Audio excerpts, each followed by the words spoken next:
I was going to say, this is where I should be saying, Jen, I'm speaking to preview what we'll probably get from Kamala Harris at some point during it. So it was fascinating to see how much obsession there was about whether the microphones would be muted when the other candidate was speaking. We all remember the car wreck of a debate between Trump and Biden, the first one in 2020, where Trump seemed to think that by bulldozing over Biden, he was going to dominate the debate and that, I guess Biden would just wither and fade away on the stage. Didn't work out that way. Chris Wallace got really annoyed by it. I think the audience got annoyed by it. It was a lot of crosstalk where you couldn't hear what anybody was saying. And ironically, in the second debate, where Trump didn't do that, I think Biden actually was harmed more. Man, if you let Biden talk, his mouth will get him in trouble. There's probably a similar phenomenon at work in this debate.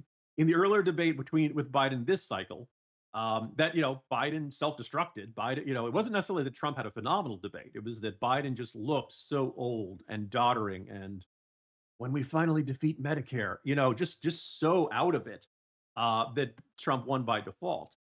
Harris clearly wanted Trump to not have his mic shut down and to be able to interrupt and to do that so that she could have another one of her I'm speaking moments that was some sort of, grandiose, standing up for herself, standing up to the bully. Really, that and the fly on Mike Pence's head are the only things people really remember from the vice presidential debate 4 years ago. I suspect she wants to have some sort of moment like that. Now, the irony is that both candidates can win the debate by letting the opponent speak. It's not like Donald Trump is the most disciplined speaker at all. If you look back at that Biden debate, the first sentence was usually pretty good.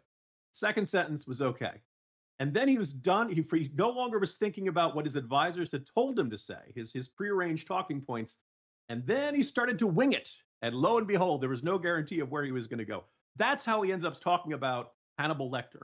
That's how he ends up talking about how the Green Bay Packers are going to do great in his convention speech. Donald Trump is a remarkably undisciplined speaker. And if Harris lets him speak, he'll probably get himself in trouble. Flip side, if Harris starts talking about Venn diagrams or coconut trees or any stuff like that, she will probably get herself in trouble. So the irony is that the less they interrupt, the better they'll be. I suspect Harris will be able to resist the temptation. Trump, it's a little bit less likely for him.